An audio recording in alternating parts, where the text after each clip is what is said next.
I'll let you know how the experiment went.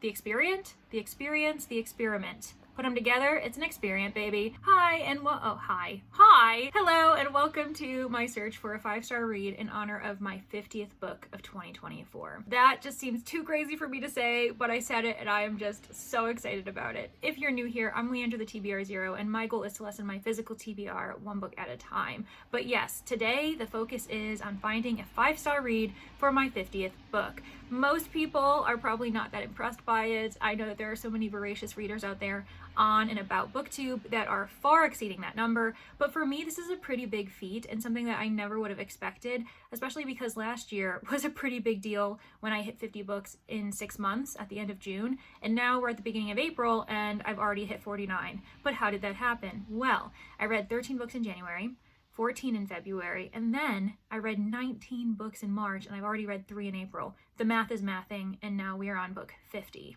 The way that this video is going to work is that I'm going to be taking a lot of inspiration from books with Lexie. She has done this on her channel before, where she'll read a book to the 20% mark and then consider, is it a 5-star read for me? Is it not? What do I think? And then if she feels as though it's not 5 stars from the 20%, she'll actually set it down and then try a different book. I'm somewhat going to do that. I have already planned the 3 books I'm going to try. I'm definitely going to try all 3 of them. So that's going to be the options that I have. And I have them all in front of me. You can see that they've got bookmarks, and that's because that's the point where I'm going to stop and then assess, is this feeling like a 5-star read? And I feel as though I did a pretty good job choosing some books that are very different from each other, showing the range of reading, especially my interests this year. And I really do think that there's potential that they're all going to be 5 stars. Because I have it on good authority from a lot of friends who have read these books, who really enjoyed them. So fingers crossed. In addition to this being a very new concept on my channel, I've never done this where I do like predictions. I am also going to make this a 2-part video. I know, what am I doing, Leandra? What kind of booktuber are you? So what we're going to do is, in this first part, I'm going to read to 25%. I'm going to mull over what book I think is best, and then I'm going to let you know what book I'm probably going to read. Or should I? Maybe I won't. Maybe I'll just make predictions, and then in video 2, I'm going to reveal to you all what book I read. The idea is coming to me as I'm recording. So here's what we're going to do. I'm going to read to 25% for all 3 of these books, and then I'm going to kind of give you an inkling of my thoughts, and after that, in the comments, you can predict which book you think is actually going to be my top rated one. I'm not going to say, this is all going to be a part of the mystery, a part of the fun. And then I'm going to go away. I'm going to read the book that I think is going to be my 5-star read for a 50th book. And then I'm actually going to read the other 2 as well. And in the final reveal, in the second part, the second video, I'll let you know how the experiment went. The experiment, the experience, the experiment. Put them together, it's an experiment, baby. So that's what we're gonna do. I feel like that sounds really fun. And at this point, I won't know if you think that's fun either until the project is over. But yeah, that's what we're gonna do.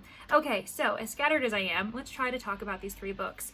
We have Soulless by Gail Carriger. As you can see, this is the mark where I'm gonna have to read to. So it's not very much. It's actually a little bit less than 25% because of how large the chapters are in this form.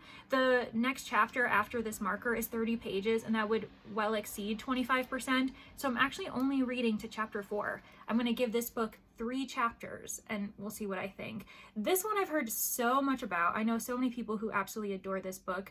I'm hoping that I'm remembering the right people, but I'm pretty sure Jess from the Hex Library, Julie from Keep Calm with Books and Coffee, and Danny from Danny Dabbles, all 3 of them love this series in general because they've been talking about it so much, like here and there.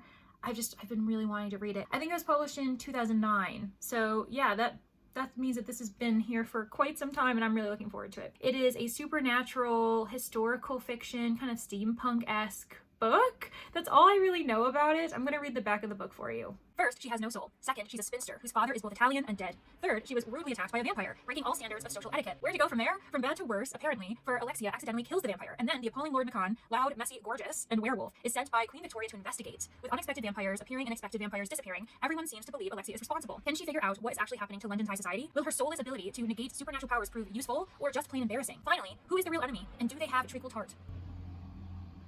this seems like it's going to be a riot. Like, I think it's going to be very fun. We've got werewolves, vampires, a woman without a soul. She's also a spinster. We're in like Victorian society. I am so excited about this. This seems really, really fun. And there's a lot of buzzwords that are definitely up my alley. This feels like a mystery. Danny told me that it's not, but from the back of the book, it does feel like it's a paranormal mystery.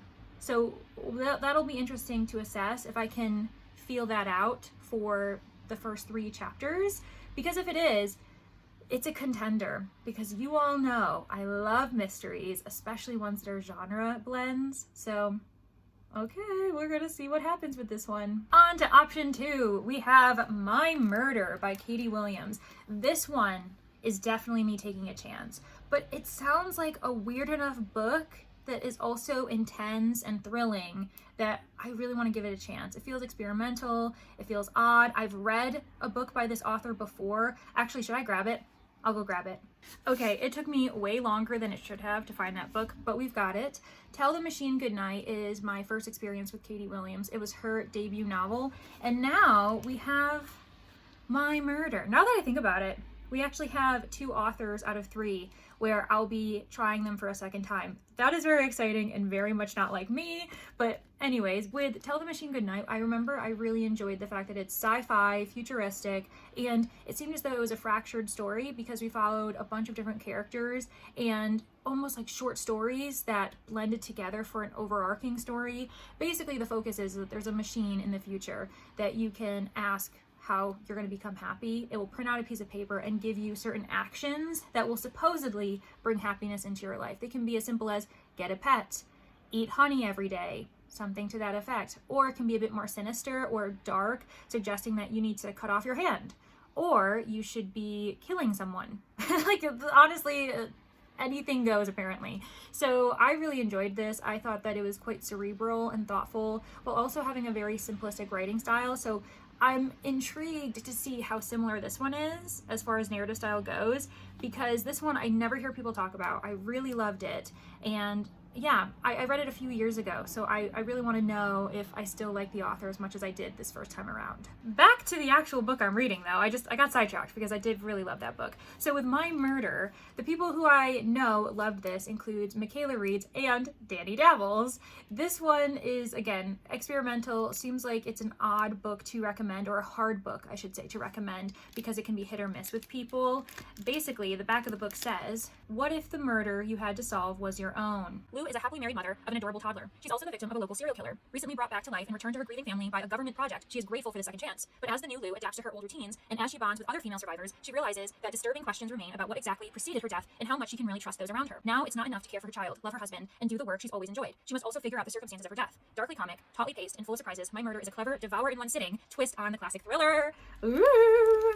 Yeah, this is pretty interesting. Thrillers aren't usually my thing, but I do like a futuristic thriller. I like a sci-fi thriller. You gotta have a little bit of a spice, a little bit of something to get me interested in a thriller. So I think this will be up my alley. And I like the idea of, I don't know, cloning. That's what it sounds like. And little birdies have told me that clones are involved. So that's all I really know about this. But as I said, this one might be chancy, but it seems really cool. So we're gonna give it a go. Oh, I forgot to mention, I have to read about something like 75 pages. That's what I've marked down. And yeah, so that's, yeah. The final book that I'm going to be reading at 25% is A Prayer for the Crown Shy by Becky Chambers. This is the second book in the Monk and Robot book series. I loved book 1 so much. So I will admit that this is definitely, at the moment, the runaway favorite, the one that I expect to automatically love. And it's also the shortest book. So with that said, I can only read 40 pages before I would decide if I think I'm going to absolutely love the last like 130. So you can see here that that one's like the tiniest little bit, but we're sticking to the challenge, 25% for every single book. Now with this one, I don't know anything as far as what the second book is going to bring. I gave the first book 5 stars. I genuinely adored it. It is one of my favorite books of the year already. It was my top book in, did I read it in January? My top book in January. And I would do so much to defend, to protect, to adore and love and cherish these 2 characters that are sibling Dex and our Moss Cap little robot. So I will say that this one's going to pull at the heartstrings in a very heartwarming way. That's what I can anticipate, because that's what happened in book 1. But also, it's kind of a meandering story. Even though it's just a novella, these characters are more about kind of internal feelings, emotional experiences, trying to find their purpose in life. And I'm assuming that they're going to continue asking those questions in book 2. But beyond that, I almost don't want to be spoiled. I don't want to know anything else. But I will read the internal flap. Internal? Inside. Like internal organs of a book. Interesting concept. After touring the rural areas of Panga, sibling Dex, a tea monk of some renown, and Moscap, a robot sent on a quest to determine what humanity really needs, turn their attention to the villages and cities of the little moon they call home. I didn't know they lived on a moon. How did I miss that? They hope to find the answers they seek while making new friends, learning new concepts, and experiencing the entropic nature of the universe. So much great description in book 1, by the way. Becky Chambers' new series continues to ask, in a world where people have what they want, does having more even matter? They're going to need to ask it a lot. Honestly, all of these books sound really good. I'm so excited. Like I said, the one that is the runaway favorite at the moment is probably going to be, or at least, how should I phrase this? This one's the crowd favorite. There we go. So the crowd favorite is A Prayer for the Crown Shy, just because I really loved book 1 so much. The dark horse, even though I have read a book by this author before, is probably My Murder. And then finally, I guess in the middle of the pack, is Soulless, just because the fact that it's a historical fiction, that it's supernatural. I really like the time period in which it's set, and then it seems as though it also is involving a mystery. This one just has a lot of great things that I think I'll like. So yeah, let's see if I can truly predict a 5-star read with only 25% of the books to read. And don't forget, if you want to play along at home, try to pay attention to how I feel about every single book. And at the end, leave a comment is your prediction for what book I actually should be reading for my 5-star prediction 50th book of the year. And then in part 2, we will find out if you were right, if I was right, or if we both were wrong and we just gotta get the heck out of Dodge. Let the reading commence!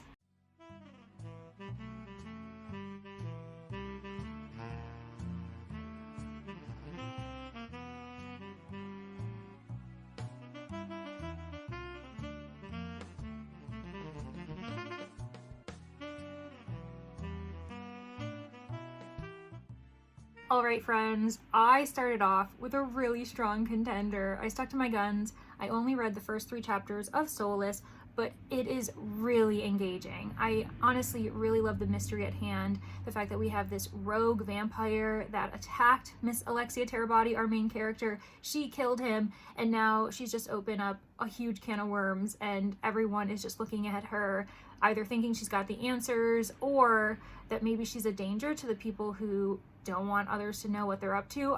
It's really intriguing. I also love the large cast of characters. There are just a plethora of really interesting people that Terabody interacts with. She's interesting in herself. I love that she's a spinster. I love that she just gets under everyone's skin. But I also love the fact that she's unique in the fact that she's preternatural, meaning that she doesn't have a soul, and that kind of makes her a danger to those who are of supernatural abilities, because if they ever touch her skin to skin, they lose those abilities, and that leaves them very vulnerable. So I don't know, she's kind of this like crazy weapon. She's a much cooler version of Bella. That's what I'm telling you. She's a much cooler version of Bella from Twilight. That's what I'm saying here and now. But I also really love Lord Macan. I like Lord Akeldama. They are really interesting characters, and they're so different. One of them's a vampire. The other one is the alpha of the werewolf pack, Lord Macan, and I really love him. He's Scottish. He's rough around the edges, and the way that he interacts with Miss Terabody, you know that there's like a love interest thing happening. But oh gosh, I'm eating it up. The fact that they annoy each other in the best way, but they're also impressed by each other.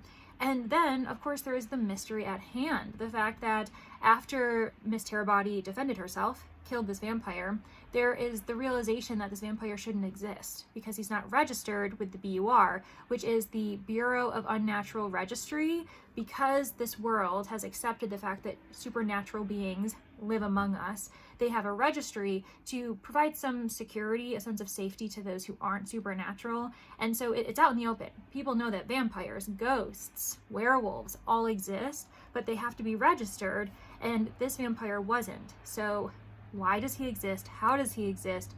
What was the point of creating him? And so now the local hives are under investigation. But on top of that, in chapter 3, we just learned, which we knew from the back of the book, so really no spoilers have occurred thus far to my understanding, is the fact that now a lot of the roves, which are the loners, vampires and or werewolves who aren't a part of a pack, aren't a part of a hive, they're starting to go missing. So what is happening? We have vampires appearing where they shouldn't, but then we're having supernatural beings kind of being snuffed out when they should actually be registered, and they shouldn't be disappearing, because if they disappear, that likely means that they're dead. So yeah, there's a lot of intrigue. There's a lot of humor. I love the setting. I really love Victorian England. It's a super fun setting. When I'm reading historical mysteries, that tends to be the era that I really love to read the most. So what can I say? Oh my gosh, am I already smitten with the first book? We're definitely going to read the next two to the 25% mark to see what's going on. But right out the gate, this one is one that I really don't think I'd be able to put down if I kept reading. So, all right, let's see what happens with the second book.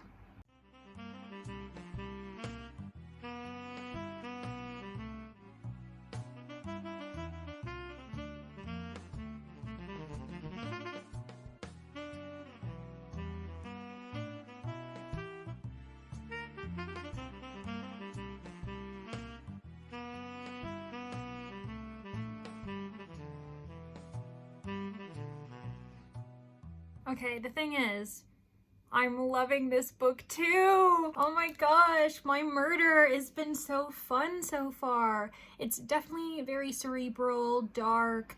There are moments of, I don't know, isolation within the character's mind as she interacts with other characters, with friends, with family, with the other survivors in her survivors club.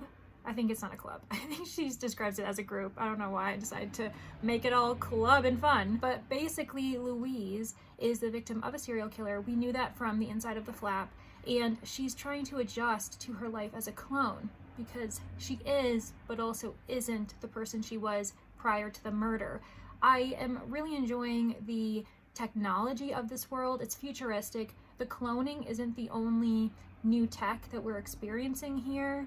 And it honestly isn't intrusive either. I feel as though it's a good complement to the story, but it's not distracting me. I like the amount of information I'm getting about the world without feeling as though we need to know more. It's a practical use of technology, I suppose. So yeah, Louise is a really fascinating character. She and a handful of other women were victims, and they're the ones who make up this survivors group. And it seems as though we may get to know each of these other women a little bit better as Louise deals with her own background, her own issues, as she tries to heal in other ways beyond just coming back and acting as though she was the same Louise as she was before. So we ended up meeting Angela.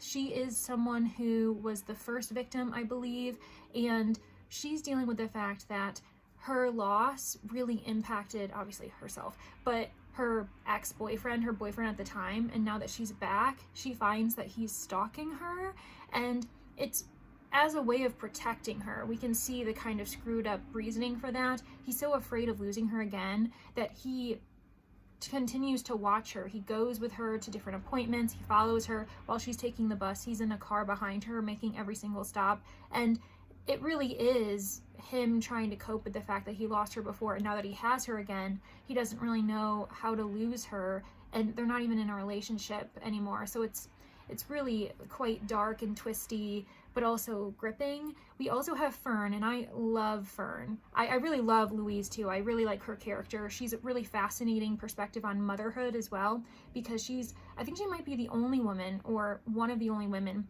who died with an infant at home. So now that she's coming back dealing with motherhood, she also is reflecting upon, prior to her death, she was going through depression, she was going through a dark time, she didn't attach to the idea of motherhood, of the identity of being a mother, in the same way that we're all told will just automatically happen once something comes out of you. And I really appreciated that as someone who struggles with mother stories, mother narratives, but this one rings true, and it is reminding me of a few that I can name quite quickly. I feel like I talked about this quite recently in a video, but Night Bitch is a really good example. School for Good Mothers is another one. So yeah.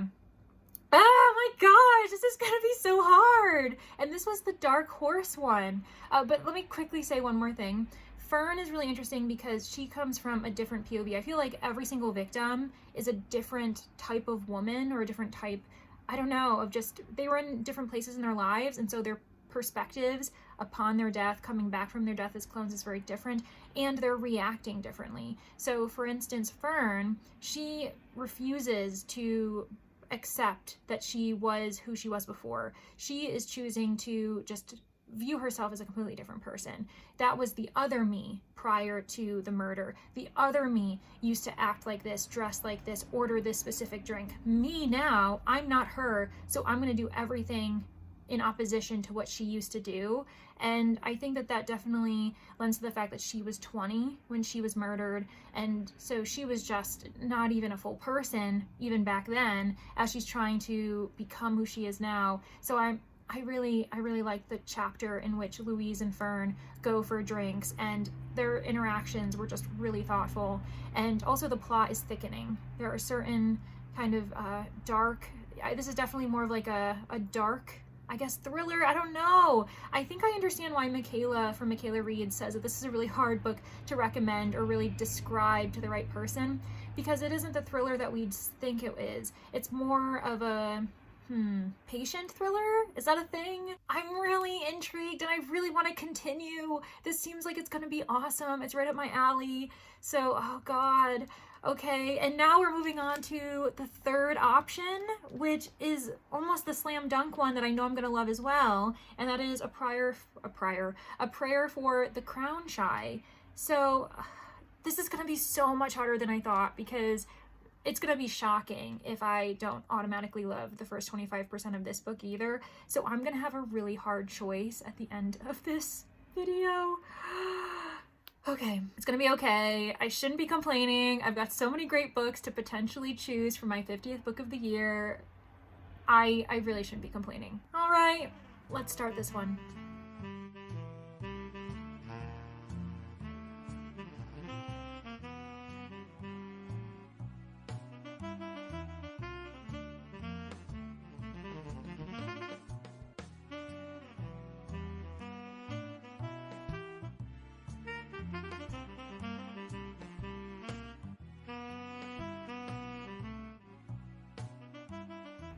I am in such a pickle because, unsurprisingly, I absolutely love this as well. I'm only about 40 pages in because it's so short, so I really just got a little bit of a taste. But Becky Chambers just has a way with making your heartstrings tug in the most mundane exchanges, like in the sweetest way. Sibling Dex and Mosscap are the world to me. They mean everything. They are so sweet to each other. They're so thoughtful.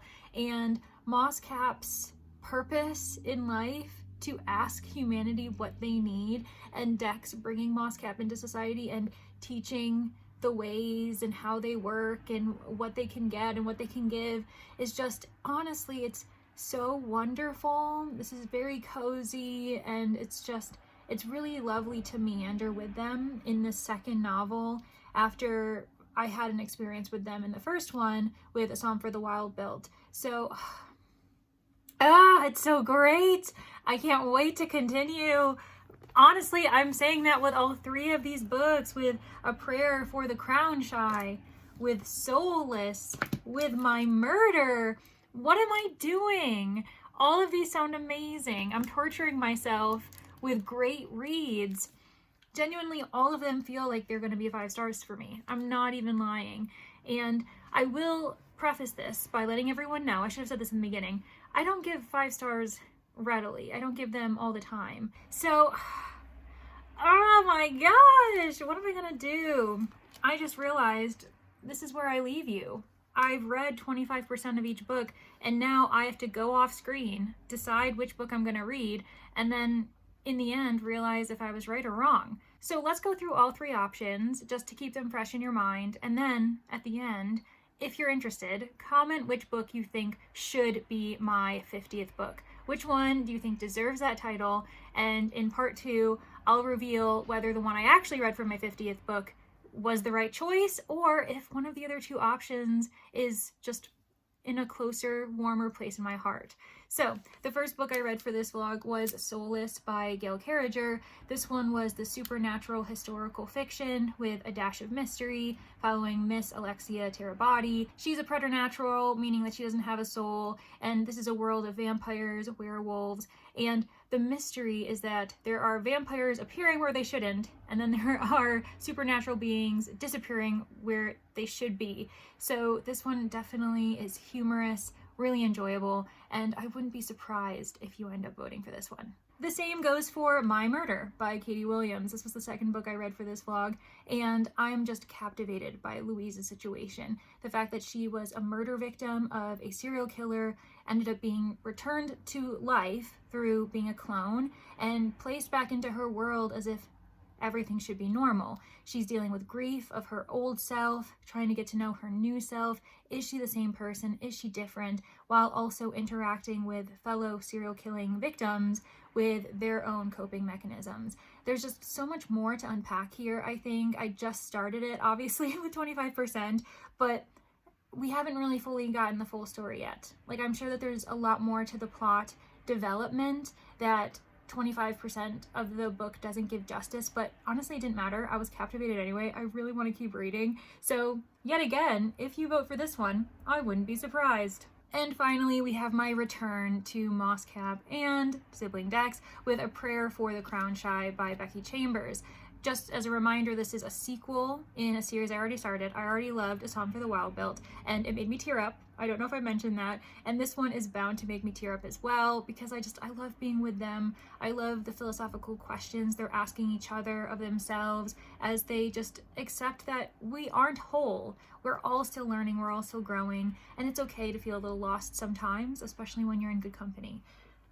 These 3 books! Honestly, I didn't think this was going to go so well, but there you have it. So if you are interested, I would love to see a vote in the comments for which book you truly think should have been my 50th read, which one do you think I'm going to enjoy the most, and then when it comes to part 2, I will read all 3 and I'll reveal which one ended up being my 50th read, and then I'll also reveal whether it should have been or not. Did I feel any regrets? Was there a book among these 3 that actually ended up being the best of the 3 and I just chose wrong?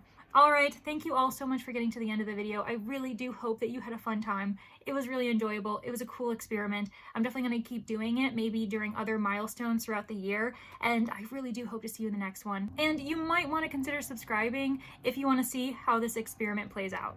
Thank you everyone, and I hope you have a great day. Bye!